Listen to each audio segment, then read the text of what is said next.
Hong Kong vient d'avoir des élections législatives. Et vous ne devinerez jamais qui a gagné.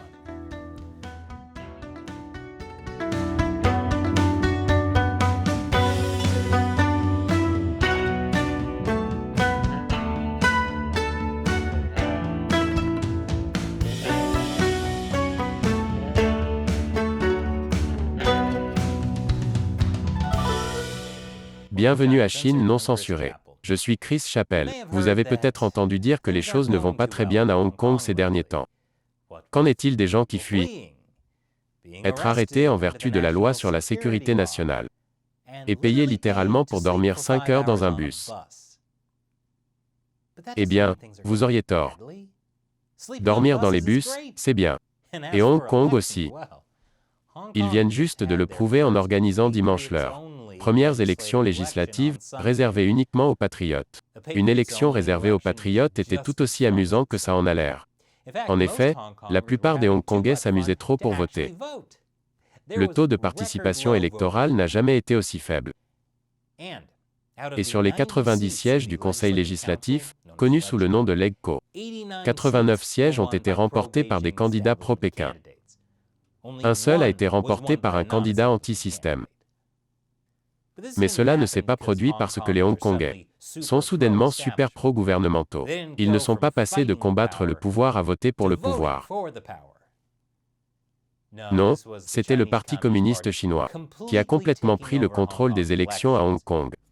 Voici comment ils ont fait. Voter à Hong Kong a toujours été compliqué. Les Hongkongais ne peuvent pas voter directement, pour la plupart des représentants du gouvernement. En effet, les manifestations du mouvement des parapluies de 2014 concernaient des personnes exigeant le droit de voter directement, pour le chef de l'exécutif de Hong Kong. C'est pourquoi les banderoles disaient des choses comme « Je veux un vrai suffrage universel ». Laisser les gens élire directement le chef de l'exécutif était quelque chose que le Parti communiste chinois avait promis. Mais ensuite ils ont rompu cette promesse.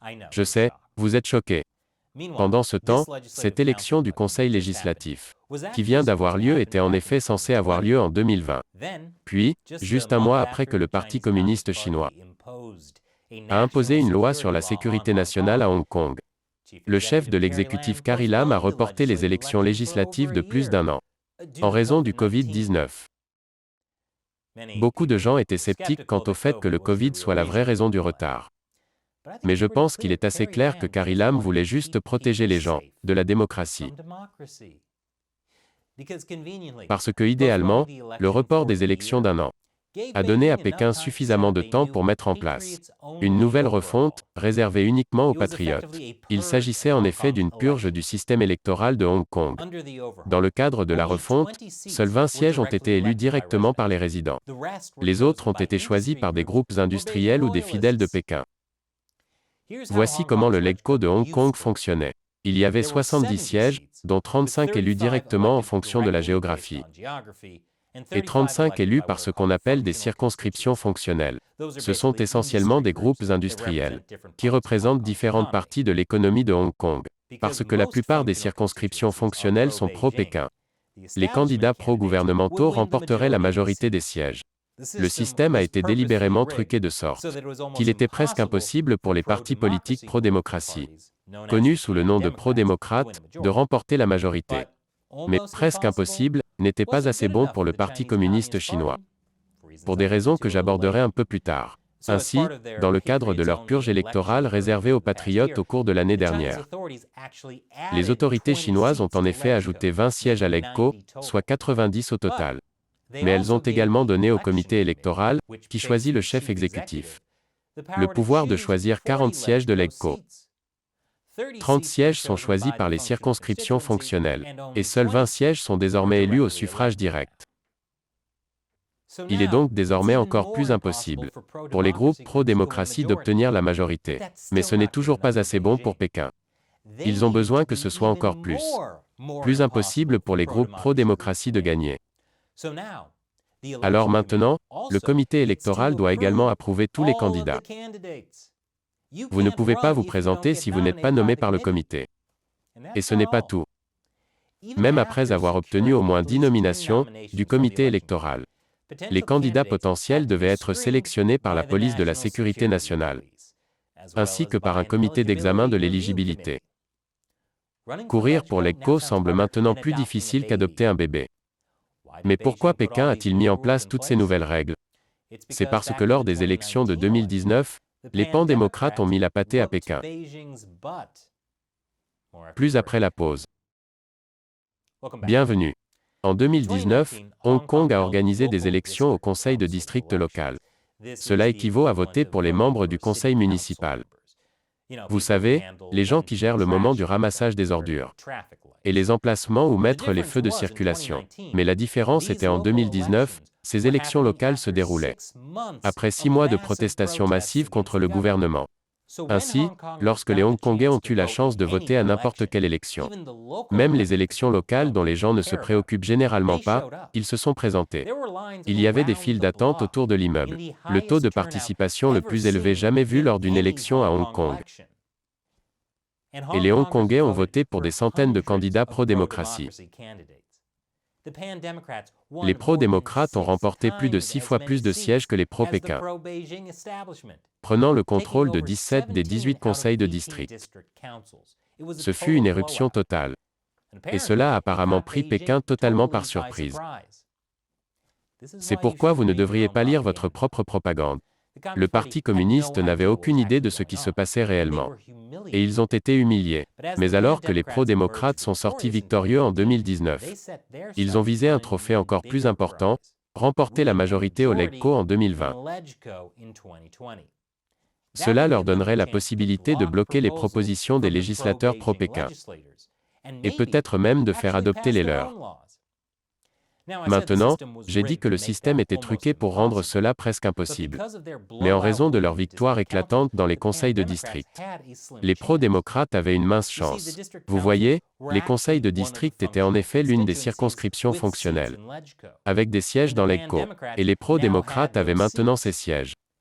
S'ils pouvaient remporter juste assez de sièges élus au suffrage direct, ils pourraient en effet avoir la majorité. Ils ont donc organisé des élections primaires en juillet 2020, pour s'assurer qu'ils ne divisent pas le vote pro-démocratie. Mais le Parti communiste chinois n'a pas aimé l'idée. Ils ont donc déclaré les élections primaires illégales. Ils pouvaient le faire parce qu'ils venaient d'adopter la loi sur la sécurité nationale 2 semaines avant les primaires. Mais malgré cette menace, 600 000 personnes ont quand même voté aux primaires. Illégalement, selon le régime chinois. Et avec la loi sur la sécurité nationale en place, Pékin a pu commencer à sabrer les élections de l'EGCO. Premièrement, en retardant les élections jusqu'en 2021. Et ensuite en rendant un tas de trucs illégaux en vertu de la loi sur la sécurité nationale.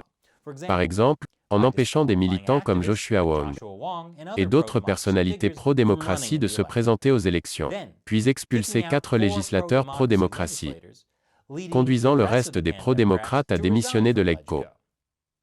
Puis arrêter 53 militants qui avaient participé aux primaires pro-démocratie. Les autorités de Hong Kong ont déclaré que participer aux primaires revenait à tenter de renverser le gouvernement. Oui, ces pro-démocrates rusés, renversant le système, en essayant de se faire élire au sein du système. Personne ne l'a vu venir. Mais une fois que le Parti communiste chinois a commencé ces élections LegCo, réservées uniquement aux patriotes, c'est à ce moment-là que les choses ont commencé à devenir vraiment intéressantes. Je vous dirai pourquoi après la pause. Bienvenue. Après que le Parti communiste chinois a commencé à pousser ces élections à Hong Kong réservées aux patriotes, le régime chinois est devenu obsédé par le fait d'encourager fortement les habitants de Hong Kong à voter. Les gens n'étaient pas ravis de voter lors d'une élection, qui a en effet réduit la démocratie à Hong Kong. C'est pourquoi ils ont commencé à parler de laisser les votes blancs ou de ne pas voter du tout. Bonne nouvelle. Le Parti communiste a déclaré que déposer des bulletins blancs n'était pas illégal. Mauvaise nouvelle. Le parti a déclaré qu'inciter d'autres personnes à déposer des bulletins blancs était illégal. Et ils ont en effet arrêté des gens pour ça. Oui, Hong Kong est un endroit où ils sont passés de punir les gens pour vouloir voter aux élections à punir les gens pour ne pas vouloir voter aux élections. Pendant ce temps, les pro-démocrates ne se sont pas du tout présentés aux élections. Ce qui est une autre raison pour laquelle les candidats pro-Pékin ont été élus aisément. Il est difficile de se présenter aux élections lorsque vous êtes en prison pour avoir été candidat. Mais à un moment donné, le régime chinois s'est rendu compte que la participation à cette élection allait être assez mauvaise, ce qui était le cas. Malgré le fait que le gouvernement de Hong Kong a essayé de faire des choses, comme donner à tout le monde les transports en commun gratuits pour la journée, ce qui s'est peut-être retourné contre lui, car il semble que de nombreuses personnes aient emprunté les transports en commun pour se rendre au centre commercial. Mais ça va, parce que le chef exécutif de Hong Kong, Carrie Lam, a déclaré avant les élections que le faible taux de participation aux élections n'était pas mauvais. Cela signifie simplement que le gouvernement est crédible, et qu'il se porte bien. Oui, les gens qui ne votent pas, cela ne signifie pas qu'ils en ont marre du gouvernement. Cela signifie en effet que les gens aiment le gouvernement. Ils aiment tellement le gouvernement qu'ils n'ont même pas besoin de voter. Ce qui est exactement le même système qu'ils ont en Chine continentale. Malheureusement, les démocraties libérales occidentales ne semblent pas comprendre le système unique de la Chine, puisqu'ils ont condamné les élections de Hong Kong pour l'érosion de la démocratie. Il n'y a pas d'érosion de la démocratie. Et si vous dites qu'il y en a, c'est une ingérence violente. Écoutez, les Hongkongais montrent qu'ils aiment le gouvernement en votant aux élections. Et ils montrent également qu'ils aiment le gouvernement en ne votant pas aux élections. N'y pensez pas trop fort ou votre cerveau va exploser. Et maintenant, il est temps pour moi de répondre à une question d'un membre de l'armée des 50 centimes de Chine non censuré, un fan qui soutient l'émission sur Patreon ou Locals. DPROFDC demande sur Locals. Pourquoi s'arrêter avec les responsables locaux du parti? Pourquoi ne pas faire chanter des ressortissants étrangers, des dignitaires en visite, des hommes d'affaires en déplacement, des scientifiques enquêteurs ou des responsables mondiaux du sport? DPROFDC fait référence à notre récent épisode sur le manoir rouge de Shanghai. Un réseau de trafic sexuel et de prostitution qui a fonctionné pendant 20 ans. Le propriétaire du manoir rouge avait fait du chantage aux responsables locaux du parti, en les invitant à coucher avec des prostituées puis les avait secrètement filmés. Eh bien, DPROFDC, ils font du chantage aux ressortissants étrangers. Pas le gars du manoir rouge de Shanghai spécifiquement, mais le Parti communiste chinois a certainement piégé plus d'un étranger de premier plan. Nous ne le découvrons généralement pas. Il y a quelques exceptions notables lorsque nous le découvrons. Comme le cas de Neil Bush, le frère de l'ancien président George W. Bush. En 2003, lors de sa procédure de divorce, il est apparu au tribunal que Neil Bush avait couché avec de nombreuses femmes lors de ses voyages d'affaires à Hong Kong et en Thaïlande. Les femmes, a-t-il dit, ont simplement frappé à la porte de sa chambre d'hôtel, sont entrées et ont couché avec lui. Il a dit qu'il ne savait pas s'il s'agissait de prostituées, parce qu'elles n'ont jamais demandé d'argent et qu'il ne les a pas payées.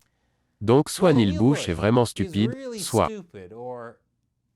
Ok, peu importe l'explication, il est vraiment stupide.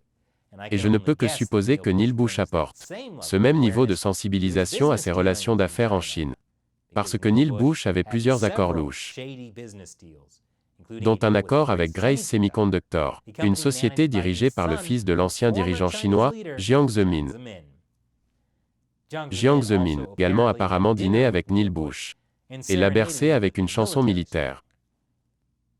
Je ne savais pas que des femmes au hasard, qui frappent à la porte de la chambre d'hôtel de Neil Bush, serait la partie la moins étrange de cette histoire. Quoi qu'il en soit, près de 20 ans plus tard, Neil Bush est toujours un larbin du Parti communiste chinois, en écrivant des articles comme celui-ci. Il y a aussi le cas de Ian Clement, un ancien collaborateur du Premier ministre britannique Boris Johnson. Clement a admis qu'il avait été piégé au miel pendant les Jeux olympiques de Pékin en 2008. Il prétend que la femme l'a drogué et a fouillé ses papiers et son BlackBerry. Clement a également admis avoir été informé par le MI6 des pièges à miel avant de se rendre en Chine. Mais il est quand même tombé dans le piège. Vous voyez le tableau. Le tableau stupide, stupide. Merci pour votre question, DPROFDC. Et merci de soutenir Chine non censurée sur notre communauté Locals. Nous comptons principalement sur le soutien des spectateurs pour maintenir cette émission. Donc, si vous aimez ce que nous faisons, faites comme DPROFDC et rejoignez-nous sur Locals ou sur le site de financement participatif Patreon. Encore une fois, je suis Chris Chappell. Merci d'avoir regardé Chine non censurée.